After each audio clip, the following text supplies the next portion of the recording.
नमस्कार मित्रांनो, सुस्वागतम. घरोघरी मातीच्या चुली या मालिकेच्या आजच्या भागामध्ये मंगळागौरीच्या पूजा व्यवस्थित पार पडलेली असते, आरतीसुद्धा झालेली असते. त्यानंतर आजीही सौमित्र, ऋषिकेश, सारंग आणि नाना जावईबापू यांना म्हणते की तुम्ही आता सर्वांनी बाहेर जा, कारण बायकांचे खेळ सुरू झालेत आणि जर तुम्ही येथे थांबलात तर तुम्हाला गाठोड्याचे खेळ खेळावे लागतील. ते ऐकून तर सर्वांना अगदी हसायला येते. तेव्हा ऋषिकेश म्हणतो की नाही नको, आणि सर्वजण बाहेर जातात. आजी म्हणते की हो बाहेर जा आणि गप्पा करत बसा. तेव्हा गुरुजी म्हणतात की हो मी सुद्धा येतो. तर सर्वांना आणखीन गोड हसू येते. आजी म्हणते की जाता तर जा मग, आणि हे घाबरले म्हणून सर्वजण आणखीन मोठमोठ्याने हसायला लागतात. तेव्हा सर्व पुरुष बाहेर गेल्यानंतर जानकी म्हणते की चला आता सुरुवात करूयात. तेव्हा बायकांचे खेळ सुरू होतात आणि सर्वजणी गोल गोल गिरक्या मारत गाणे म्हणत असतात. ऐश्वर्या आणि अवंतिका सुद्धा हे खेळ खेळत असते.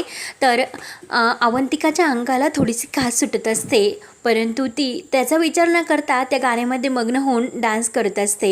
ऐश्वर्याचे मात्र हे सर्वाकडे लक्ष असते आणि ती खुश होत गाणे म्हणत असते. तेव्हा सर्व गाणे म्हणून झाल्यानंतर एक आजी या अवंतिका आणि ऐश्वर्या दोघींना उखाणा घेण्यासाठी सांगतात. आजी मात्र बसलेली असते आणि आजींना सुद्धा उखाणा ऐकण्यासाठी बोलावतात. आजी म्हणते की हो मला तर उखाणा ऐकायचाच म्हणून घाईने येते. तेव्हा जानकी म्हणते की चल अवंतिका घे उखाणा. तर सुमित्रा म्हणते की हो अगं उखाणा घे, लाजू नकोस. तेव्हा अवंतिका खूप छान असं उखाणा घेते की रणदिव्यांशी जुळला माझ्या आयुष्याचा मेळ, आणि सौमित्र रावांचे नाव घेते खेळताने मंगळागौरीचे खेळ. तेव्हा सर्वांना अवंतिकाचा उखाणा खूपच आवडतो आणि सर्वजणी टाळ्या वाजून वा वा असे करतात. तेव्हा कावेरी म्हणते की अगं ऐश्वर्या आता तू उखाणा घे. तेव्हा ऐश्वर्या उखाणा घेते की नील वर्ण आकाशात चमकतो तो शशी. सारंग रावांचे नाव घेते आज मंगळागौरीच्या दिवशी. तेव्हा सर्वांना ऐश्वर्याचा सुद्धा उखाणा आवडतो आणि सर्वजणी वा वा करत टाळ्या वाजवतात. तेव्हा दुसरा अडवळीचा घुम असा खेळ सुरू होतो आणि बायका तो खेळ खेळत असतात, परंतु अवंतिकाला मात्र अंगाला खाज येऊन खूप त्रास होत असतो. अवंतिका नेमकं काय होते म्हणून स्वतःला पाहत असते. तर ऐश्वर्या आणि ही आजीला खुणावून ते सर्व दाखवत असते. आजीला सुद्धा ते सर्व पाहून आनंद तर होतोच, मात्र ऐश्वर्याला सुद्धा खूप आनंद होतो आणि ती टाळ्या वाजवत असते. त्यानंतर दंडाफुगडी सुरू होते आणि दंडाफुगडीचे गाणे सुद्धा सर्व बायका म्हणू लागतात आणि त्यानंतर एका हाताची फुगडी सुरू होते. तर सुमित्रा, कावेरी हे सर्व खुशून पाहत टाळ्या वाजवत असतात.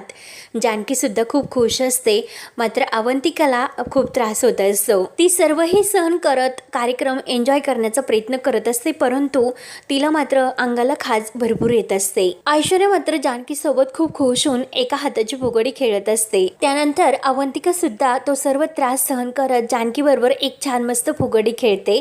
त्यानंतर जे कळस असतात ते हातात घेऊन मस्त सर्वजणी पुन्हा मंगळागौरीचे गाणे म्हणून नाचत असतात. घागर घुमून दे शंकर आला माझा नाचून दे असे गाणे म्हणत असताना अवंतिकाला मात्र हा अंगाला खाज सुटलेली असते. त्यानंतर दुसऱ्या खेळाला सुरुवात होती आणि अवंतिका सुद्धा तो खेळ मस्त खेळत असते. सर्वांना खूप हा खेळ आवडतो आणि टाळ्या वाजवत असतात. त्यानंतर नाच ग घुमा कशी मी नाचू या गाण्यावर सूप हातामध्ये घेऊन बायका नाचत असतात, परंतु अवंतिकेला खूप खाजवायला आणखीन सुरुवात होते. अवंतिकाचे अंग पूर्णपणे त्या रॅशेसने लाल झालेले असतात, तरी सुद्धा ती आपला मंगळागौरीचा कार्यक्रम पार पडत असते आणि त्यानंतर तर तिला खूप त्रास होतो. ऐश्वर्या मात्र खुशून तिच्याकडे पाहत असते, तर अवंतिका मध्येच खाली बसते आणि आपल्या पूर्ण अंगाला ती खाजवत असते. तर कावेरी आणि सुमित्रा यांचे लक्ष अवंतिकाकडे जाते आणि ते विचार करतात की अवंतिकाला काय झाले असेल, आणि परत ती उठते आणि परत नाचायला लागते, परंतु तिला खूप त्रास होत असतो. तेव्हा मात्र हे सर्व पाहून ऐश्वर्या मात्र मुद्दाम म्हणते की अगं काय करतेस तू बरी आहेस ना, हिला काय झाले, ही अशी का करत असेल. तर जानकी म्हणते की ऐश्वर्या थांब जरा. तेव्हा जानकी अवंतिका जवळ येते आणि जानकी अवंतिकाला विचारते की अगं अवंतिका काय झाले, तुला अशी खाज काय येते. तेव्हा अवंतिका रडतच म्हणते की वहिनी अहो मला खरंच खूप त्रास होतो, आणि अवंतिका धावतच आतमध्ये निघून जाते. तर जानकीला सुद्धा विचार येतो की अवंतिकाला असे काय झाले असेल. तेव्हा सुमित्रा म्हणते की अगं बाई हिला काय झाले, ही अशी अचानक मध्येच का वर निघून गेली. अवंतिका रूममध्ये येते, परंतु तिला खूप त्रास होत असतो आणि ऐश्वर्या मात्र हे सर्व पाहून खूप खुश होते. जानकी लगेच म्हणते की मी आलेच असे बोलून जानकी घाईने अवंतिकाच्या रूम मध्ये येते आणि काय ग काय झाले, तू अशी वर अचानक निघून का आलीस असे विचारते. नेमकं काय होते तर अवंतिका म्हणते की वहिनी मला काहीतरी होते हो. तेव्हा जानकी तिच्या त्या अंगावर पाहते तर इतके रॅशेस उठलेले असतात. तर जानकी म्हणते की अगं अवंतिका हे काय झाले, तुझ्या बॉडीवर इतके रॅशेस का उठले. तेवढ्यात सौमित्र सुद्धा आतमध्ये येतो. तर अवंतिका म्हणते की अरे सौमित्र माझ्या अंगावर खाज सुटली. सौमित्र म्हणतो की एक सेकंद तू खाजू नकोस. तर जानकी म्हणते की थांब मी डॉक्टरांना कॉल करते. अवंतिका खूप रडत असते की सौमी अरे मला वेड लागले, मला खूप त्रास होतो. तेव्हा जानकी ही आपल्या फॅमिली डॉक्टरांना फोन लावत असते, परंतु त्यांचा कॉल काही लागत नाही. तेव्हा ती लगेच सौमित्राला म्हणते. तेव्हा जानकी म्हणते की मी गुलाबदादांना सांगते की मी त्यांना घेऊन यायला, म्हणून जानकी धावतच बाहेर जाते. सौमित्र सुद्धा खूप घाबरून जातो. तर अवंतिका म्हणते की खरंच सौमी अरे मला काही सुचत नाही की नेमकं काय करू. सौमित्र म्हणतो की तू खाजवू नकोस, आतमध्ये जा, अंगावर गार पाणी ओत म्हणजे तुला नक्की बरे वाटेल. अवंतिका घाईने आतमध्ये जाते. जानकी धावतच खाली आलेली असते, फोन लावण्याचा प्रयत्न करत असते, परंतु फोन काही लागत नाही, म्हणून ती गुलाबदादांना आवाज देते. तर ऐश्वर्या आजी घाईने जानकी जवळ येतात आणि वहिनी काय झाले असे विचारतात. ऐश्वर्या म्हणते की अवंतिका अशी वर का गेली, तिला काही ॲलर्जी वगैरे झालीस का. जानकी म्हणते की काहीच कळत नाही, तिच्या अंगावर पूर्णपणे रॅशेस आले. आपल्या फॅमिली डॉक्टरांना मी कॉल करते पण त्यांचा फोन सुद्धा लागत नाही, गुलाबदादांना पाठवतील, मी त्यांना घेऊन येते. तेव्हा ऐश्वर्या म्हणते की एक मिनिट, मला गुलाबदादावरून आठवले की ते काहीतरी झाड घेऊन येत होते आणि ते खाज येण्याचे झाड होते आणि ते खाज अंगाला आल्यानंतर काहीतरी शेणाचा लेप लागल्यानंतर खाजव जाते आणि त्यानंतर जरा बरेचसे वाटते, मग असेच काहीतरी अवंतिकाला झाले का. जानकी म्हणते की हो बहुतेक तसेच काहीतरी झाले, मागच्या वेळी गुलाबदादांना सुद्धा हेच झाले होते, पण शेणाचा लेप लावल्यानंतर ते बरे झाले होते, म्हणजे अवंतिकाला सुद्धा आता तसेच काहीतरी करता येईल. त्यामुळे डॉक्टर येईपर्यंत मी शेणाचा लेप तयार करून घेऊन येते. म्हणून घाईने जानकी गुलाबदादांना आवाज देऊन शेणाचा लेप तयार करायला सांगते. तर लगेच ऐश्वर्या मात्र हे सर्व ऐकून खुश होते आणि आजीला म्हणते बिचारी अवंतिका. तर आजी म्हणते की काय ग, तुला हे सर्व करण्याची काय गरज होती. तेव्हा ऐश्वर्या म्हणते की आजी इतके काही नाही, थोडेसे सोसले म्हणून काय होत नाही. आजीला मात्र ऐश्वर्याचा राग येत असतो. तर ऐश्वर्या म्हणते की आजी मी तुम्हाला म्हटले होते की आपल्याला जानकीला धडा शिकवायचा म्हणून, मग हे सर्व तेच आहे आणि आता बघतच राहा की हे सर्व जानकीच्या डोक्यावर कसे खापर फुटते ते, फक्त मज्जा बघत राहा. आजीला मात्र खूप ऐश्वर्याचा राग येतो. आजी तेथून बाजूला निघून जाते. तर ऐश्वर्या मनात म्हणते की वा जानकी वहिनी, गुन्हेगार तर तुम्हीच ठरणार आहात आणि ती अवंतिका अंगाला शेण फासून घेणार आहे. सौमित्र हा तमाशा स्पेशल तुझ्यासाठी. तेव्हा घरातील सर्वांना सुद्धा खूप टेन्शन येते की अवंतिकाला असे नेमकं काय झाले असेल. सुमित्रा नाना म्हणतात की अवंतिकाला असे काय झाले. तर सारंग म्हणतो की आपण डॉक्टरांना फोन करूयात. तेव्हा नाना म्हणतात की अरे जानकीच डॉक्टरांना फोन करत होती, परंतु त्यांचा फोन एंगेज वगैरे काहीतरी येतो आणि तेवढ्यात अवंतिका ती साडी बदलून बाहेर येते आणि ती साडी तेथे टेबलवर फेकून देते. तेव्हा तिने चेंज केलेले असते. तेव्हा सौमित्र म्हणतो साडी नीट नव्हती, साडीला कसलं तरी पावडर होती म्हणून अवंतिकाच्या अंगाला खास सुटली होती. तेव्हा नाना म्हणतात की काय आणि ऋषिकेश म्हणतो की काय आणि सर्वजण त्या साडीकडे पाहू लागतात. तेव्हा आजी म्हणते की अरे देवा, आणि ही साडी तर अवंतिका खास तुझ्यासाठी जानकीच घेऊन आली होती. ऐश्वर्या म्हणते की हो जानकी वहिनीच एक साडी तिच्यासाठी आणि एक साडी माझ्यासाठी घेऊन आल्या होत्या. तेव्हा अवंतिका म्हणते की मग साडी नीट बघून आणली नव्हती का.